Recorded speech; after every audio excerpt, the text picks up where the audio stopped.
आज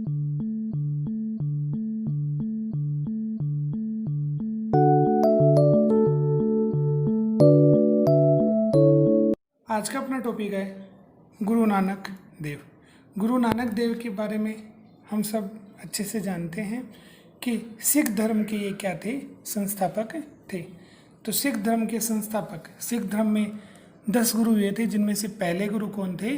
गुरु नानक देव। गुरु नानक देव ने सिख धर्म को स्थापित किया और ये निर्गुण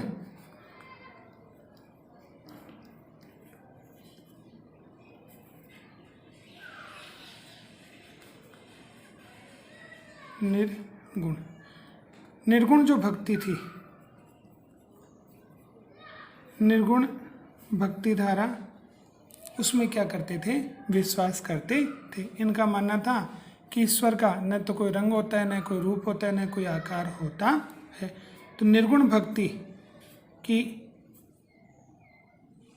जैसे कबीरपंथी थे, वो भी निर्गुण ईश्वर का जो निराकार रूप था, ठीक है, उसको ही महत्व देते थे। उसी प्रकार से गुरु नानक देव जो थे वो भी निर्गुण भक्ति को ही महत्व देते थे। तो सिख धर्म के संस्थापक थे, निर्गुण भक्ति के उपासक थे और इस निर्गुण ईश्वर को ही उन्होंने अकाल पुरुष कहा। अकाल पुरुष, कि ईश्वर का कोई रंग रूप नहीं है, तो उसे उन्होंने क्या कहा? अकाल पुरुष। अब बात करते हैं गुरु नानक देव की। तो इनका जन्म हुआ 15 अप्रैल 1469 ईस्वी में। कहाँ पर हुआ?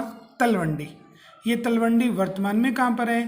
तो देखो, पंजाब में है। और कौन सा पंजाब? जो पाकिस्तान के अधिकार में चला गया। कि भारत का जब विभाजन हुआ तो एक तो बंगाल वाला क्षेत्र था, वो पाकिस्तान को आधा दिया गया, और साथ ही पंजाब वाला क्षेत्र जिसमें ज़्यादा मुसलमान थे, वो क्षेत्र किसको दिया गया?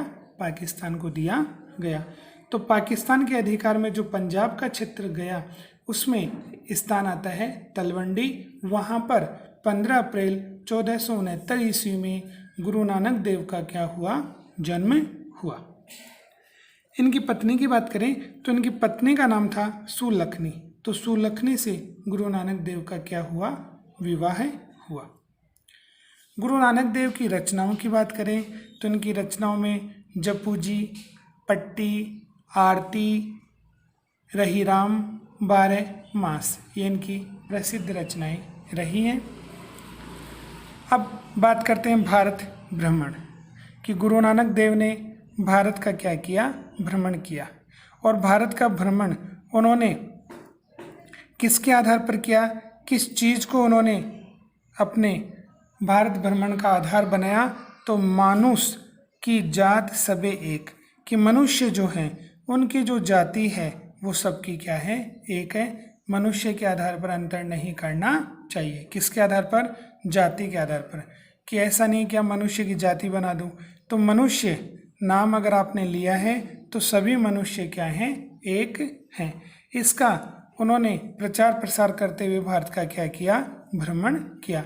और पूरे भारत का जो उन्होंने भ्रमण किया, तो भारत का भ्रमण जो है उसे क्या कहा गया?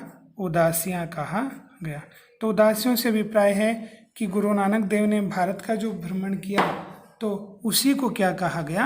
उदासियाँ कहा गया। फिर आगे बात करें कि गुरुमुखी लिपि। देखो, लिपि बोलते हैं लिखने का तरीका। लिपि किसको बोलते हैं? लिखने के तरीके को। कि भाषा को जिस तरीके से लिखा जाए उसको क्या कहा जाता है? लिपि कहा जाता है। अब गुरु नानक देव ने क्या किया? उन्होंने जो अपने विचार व्यक्त किए, तो गुरुवाणी, गुरु नानक देव ने अपने वाणी के माध्यम से अपने विचारों को व्यक्त किया।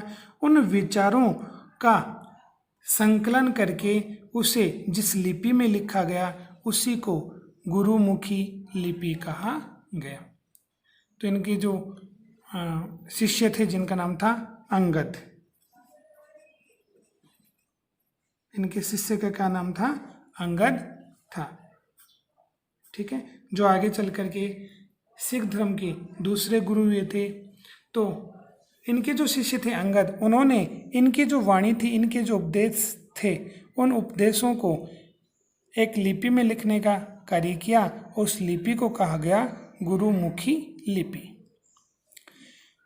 आगे हम बात करें, अब अंगद ने क्या किया, एक तो लंगर प्रथा का प्रचलन किया। लंगर प्रथा किसको बोलते हैं कि खाना खिलाने की जो विधि है, पद्धति है, खाना या भोजन, ठीक है, कि बैठा करके खाना खिलाना, ठीक है, एक साथ सभी व्यक्तियों को एक साथ पंक्ति में बैठा करके क्या करवाना, भोजन करवाना, खाना खिलाना।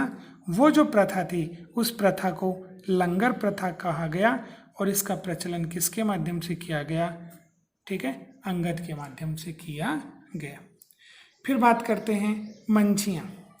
मंझियाँ की स्थापना भी किसने की, तो इनके शिष्य अंगद ने किया, ठीक है। मंझियाँ क्या है, तो सिख धर्म के सत्संग केंद्र, कि सिख धर्म के जो सत्संग केंद्र थे, जहाँ पर पूजा पाठ की जाती थी, सत्संग किया जाता था, उन केंद्रों को क्या कहा गया, मंझियाँ कहा गया। इन मंझियों की स्थापना भी किसके माध्यम से की गई, अंगद के माध्यम से की गई। फिर आगे हम बात करें गुरु ग्रंथ साहब क्या की संकलन, गुरु ग्रंथ साहब का संकलन। गुरु ग्रंथ साहब का संकलन भी किसके माध्यम से किया गया, तो अंगद के माध्यम से किया गया। कि जो गुरु नानक देव के जो उपदेश थे, ठीक है, उनके आधार पर उन्होंने एक ग्रंथ की रचना कर दी, जिसमें गुरु नानक देव के उपदेशों का इन्होंने समायोजन कर दिया। तो गुरु नानक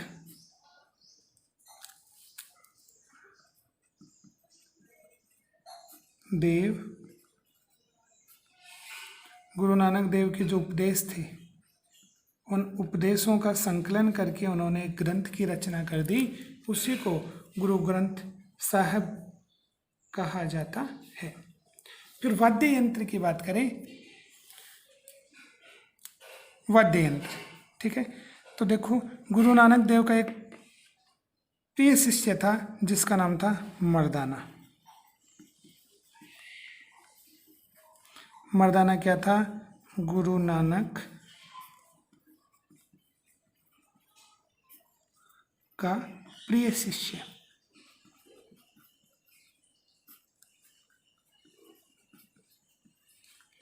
तो गुरु नानक का प्रिय शिष्य था जिसका क्या नाम था, मर्दाना था। ये मर्दाना तो क्या बजाता था, सारंगी। कौन सा वाद्य यंत्र बजाता था, सारंगी वाद्य यंत्र बजाता था। और गुरु नानक देव की हम बात कर लें तो गुरु नानक देव जो थे वो